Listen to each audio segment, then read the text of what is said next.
बिस्मिल्लाहिर्रहमानिर्रहीम। आज हम शुरू करेंगे chapter number 1 mathematics for 9th class. ये चैप्टर मैट्रिसेस के रिलेटेड है, इसलिए सबसे पहले हम मैट्रिसेस का इंट्रोडक्शन लेंगे और फिर नेक्स्ट चलेंगे। इंट्रोडक्शन में लिखा है कि the matrices and determinants are used in the field of mathematics, physics, electronics and other branches of science.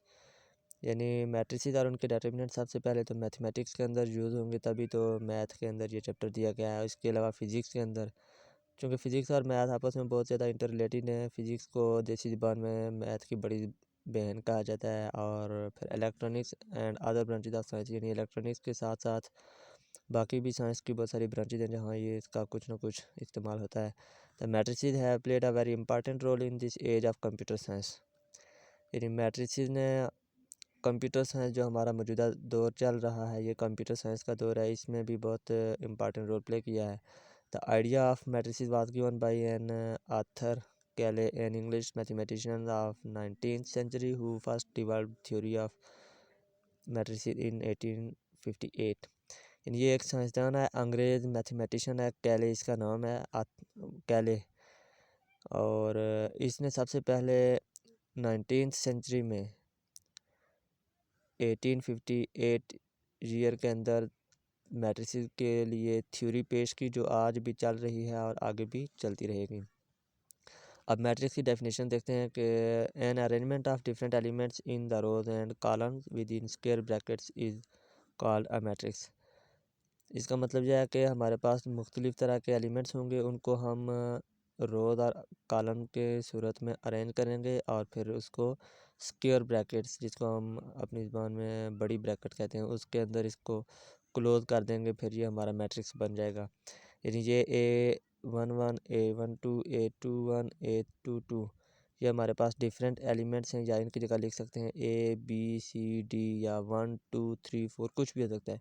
इनको हमने रोज़ में भी अरेंज किया, ये रो है एक और ये दूसरी रो है, ये इनके अंदर, और फिर ये कॉलम है ये, और फिर ये दोनों कॉलम है। रोज़ के अंदर भी अरेंज किया हुआ है, कॉलम के अंदर भी, और फिर हमने इसको स्क्वायर ब्रैकेट्स में बंद किया हुआ है, इसलिए इसको हम मैट्रिक्स का नाम देंगे। The real number used in the formation of matrix are called entries और एलिमेंट्स। यानी जो भी एलिमेंट हम यहाँ यूज़ करेंगे, रियल नंबर 1 2 3 4 इस तरह से, उन सब को हम कहेंगे एंट्रीज या एलिमेंट्स। यानी ये A11 है, A21 है, A12, A22, ये सब हमारे पास क्या हैं, एलिमेंट्स हैं या एंट्रीज हैं ऑफ मैट्रिक्स की, किसी भी मैट्रिक्स की ये एंट्रीज या एलिमेंट्स हैं। The matrices are denoted by capital letter ABC up to Z, यानी ABCDEF किसी भी लेटर से रिप्रेजेंट कर सकते हैं ऑफ द इंग्लिश अल्फ़ाबेट्स।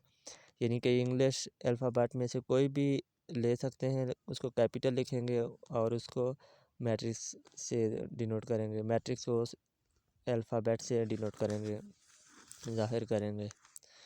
अब आ गया rows and columns of a matrix. यानी कि हमने डेफिनेशन में लिखा है कि डिफरेंट एलिमेंट्स को हम रोज़ और कॉलम में अरेंज करें और फिर स्क्वायर ब्रैकेट्स में इंक्लोज करें, तो वो हमारे पास मैट्रिक्स बन जाता है। अब देखेंगे रोज़ और कॉलम्स क्या है। In the matrix A is equal to A11 21 A11 A21 A12, sorry ये A12 है, ये A1 और फिर ये 2 है। यानी A11 A12 A21 A22 are the entries presented in the horizontal way are called rows. Horizontal का मतलब होता है कि जैसे किसी चीज़ को बिल्कुल सीधा ऐसे पड़ा रहने दें, उसको हॉरिजॉन्टल कहते हैं।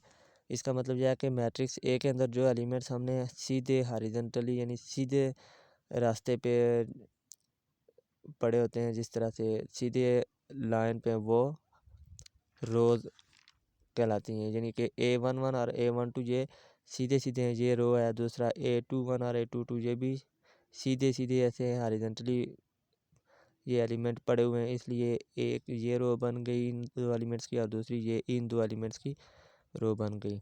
अब कॉलम्स क्या है, कॉलम्स के लिए हम देखेंगे, लिखा है कि while in a matrix A is equal to A11 A21 A12 A22 the entries represented in the vertical way are called columns।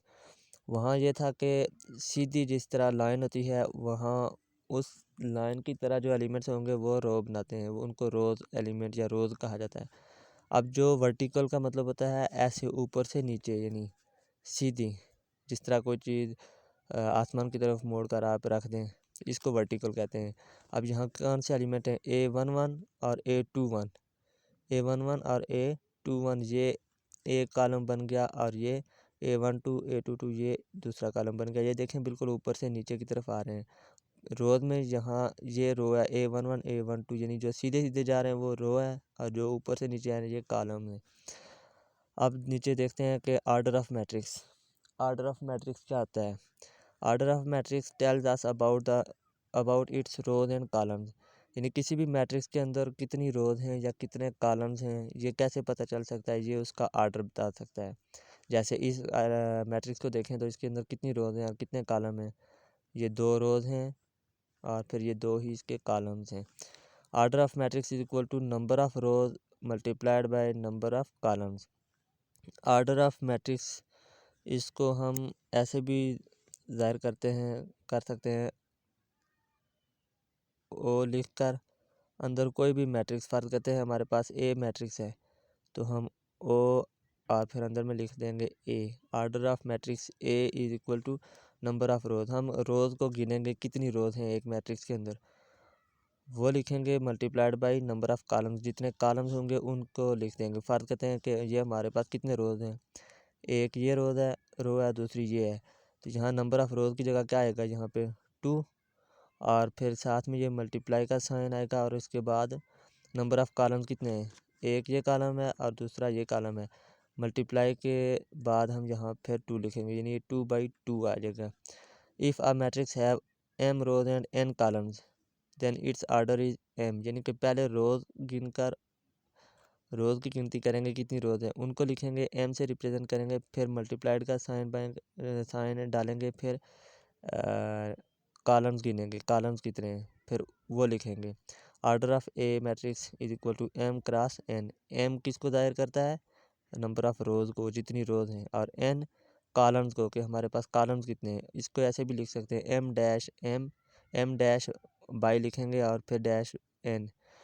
ये हमारे पास एग्जांपल है, ए मैट्रिक्स इक्वल टू 1 2 3 9 7 6 4 6 8 इसकी एंट्रीज़ हैं।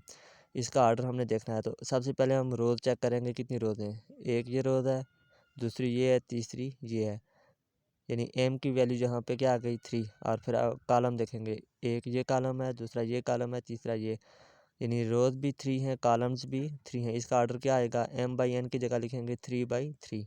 ये देखें ये इसका ऑर्डर आ गया। अब हम नीचे देखेंगे इक्वल मैट्रिक्स क्या है, तो इसके लिए डेफिनेशन है कि 2 matrices are said to be equal if 2 matrices, फ़र्क करते हैं हमारे पास कोई 2 मैट्रिक्स हैं ए और बी, वो दोनों इक्वल कब होंगे, उसके लिए लिखा है 2 कंडीशन है। ये दोनों कंडीशन जब पूरी होंगी तो हम कहेंगे कि वो 2 मैट्रिक्स फ़र्क करते हैं हमारे पास वो मैट्रिक्स हैं ए और बी, ए एंड बी लिखते हैं। ये मैट्रिक्स हमारे पास उस वक्त इक्वल होंगे जब ये दोनों कंडीशन उसके अंदर फुलफ़िल होंगी, ये दोनों कंडीशन वो पूरी करता होगा। पहली कंडीशन है कि the order of a matrix A is equal to the order of the matrix B, यानी ए और बी हमारे पास 2 मैट्रिक्स हैं, तो पहली कंडीशन ये है कि इसका ऑर्डर ए, मैट्रिक्स ए का ऑर्डर और मैट्रिक्स बी का ऑर्डर दोनों आपस में इक्वल होने चाहिए, जैसे ये है, यानी कि दोनों के नंबर ऑफ़ रोज़ और दोनों के नंबर ऑफ़ कॉलम्स इक्वल होने चाहिए। जैसे ए ये मैट्रिक्स है, इसका 3/3 ऑर्डर है, कोई हमारे पास बी मैट्रिक्स है, उसका भी ऑर्डर क्या होना चाहिए 3/3 ऐसे। दूसरी कंडीशन है कि their corresponding elements are equal. Corresponding elements का मतलब ये होता है कि अगर पहले मैट्रिक्स ए का हम पहला एलिमेंट देखते हैं तो मैट्रिक्स बी का भी पहला एलिमेंट यही होना चाहिए, और मैट्रिक्स ए का अगर दूसरा एलिमेंट 2 है तो मैट्रिक्स बी का दूसरा एलिमेंट भी 2 होना चाहिए। मैट्रिक्स ए का अगर आखिरी एलिमेंट 8 है तो मैट्रिक्स बी का भी आखिरी एलिमेंट 8 ही होना चाहिए, यानी ऐसे ये हर एक एलिमेंट भी आपस में इक्वल होने चाहिए। जैसे ये एग्जांपल है, ए इज इक्वल टू 1 -5 2 7, और दूसरा मैट्रिक्स है B is equal to 1 -5 1+1 5+2 are equal matrices. अब देखें, आप लोग भी सोच रहे होंगे कि ये कैसे इक्वल है, यहाँ तो 2 है, यहाँ 7 है और यहाँ कुछ और लिखा हुआ है। तो ये प्लस या माइनस है, ये ऑपरेट होंगे, यानी प्लस या माइनस करने के बाद जो आंसर आएगा वही तो हमारा एलिमेंट है या एंट्री है। तो ये 1 और 1, पहला एलिमेंट के इक्वल हो गया। दूसरा एलिमेंट यहाँ 2 है, तो यहाँ क्या है 1+1, ये भी असल में क्या जवाब देगा 2। तो 2 और 2 ये भी आपस में इक्वल हो गए। फिर ये -5 और फिर ये -5, ये तो वैसे ही आपस में इक्वल हैं। और अब 7 और जहाँ 5+2, 5 में 2 ऐड करेंगे तो ये भी 7 ही आएगा। तो 7 = 7। अब पता चला कि इसका हर एलिमेंट इसके हर एलिमेंट्स के भी बराबर है। इसके 2 रोज़ हैं, इसकी भी 2 रोज़ हैं, इसके 2 कॉलम्स हैं, इसके भी 2 कॉलम्स हैं। इसलिए अब ये ए मैट्रिक्स जो है ये बी के इक्वल है। हैंस ए = बी, यानी कि दोनों कंडीशन इन दोनों के ऊपर आई फुलफिल हुई। पहली के इनका आर्डर भी सेम हुआ, दूसरी कंडीशन के इनके अंदर जितने भी एलिमेंट्स हैं वो पहला पहले के बराबर, दूसरा दूसरे के, तीसरा तीसरे के, चौथा चौथे के, लिहाजा ये ए = बी है।